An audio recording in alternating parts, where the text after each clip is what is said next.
Vietnam, Russia to give impetus to comprehensive cooperation. Vietnamese State President Tran Dai Quang and Russian President Vladimir Putin agreed to boost comprehensive cooperation between the two nations during the former's visit to Russia from June 28 to July 1. The two heads of state convened a meeting at the Kremlin on Thursday, expressing their belief that President Quang's visit will create an impetus for further development of the Vietnam-Russian relationship. During the conversation, President Quang reiterated that Vietnam has consistently focused on strengthening its comprehensive strategic partnership with Russia in order to promote further bilateral cooperation across multiple industries in the best interests of both countries' peoples. The two sides agreed to continue carrying out investment projects in both countries, including an oil and gas joint venture, construction of a light industrial zone in Moscow, and projects by Vietnamese dairy group TH in some Russian localities. A plan to create joint ventures aimed at assembling and producing cars in Vietnam is also in the works,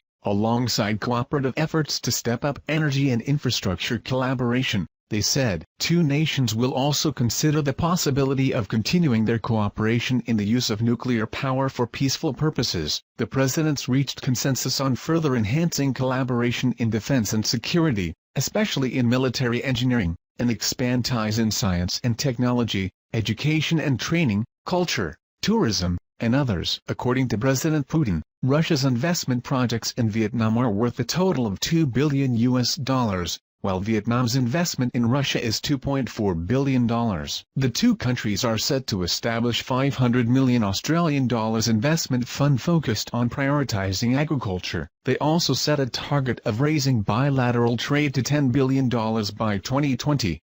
Oil and gas will remain a top priority sector for cooperation between the two countries, Putin said. Regarding the situation in the East Vietnam Sea, the two leaders agreed that any dispute should be resolved by peaceful means in accordance with international law, especially the 1982 United Nations Convention on the Law of the Sea UNCLOS. Following their talks, the two presidents witnessed a signing of 7 significant cooperation deals. President Quang also met with Russian Prime Minister Dmitry Medvedev and leader of the Communist Party of the Russian Federation Gennady Zyuganov in Moscow on the same day.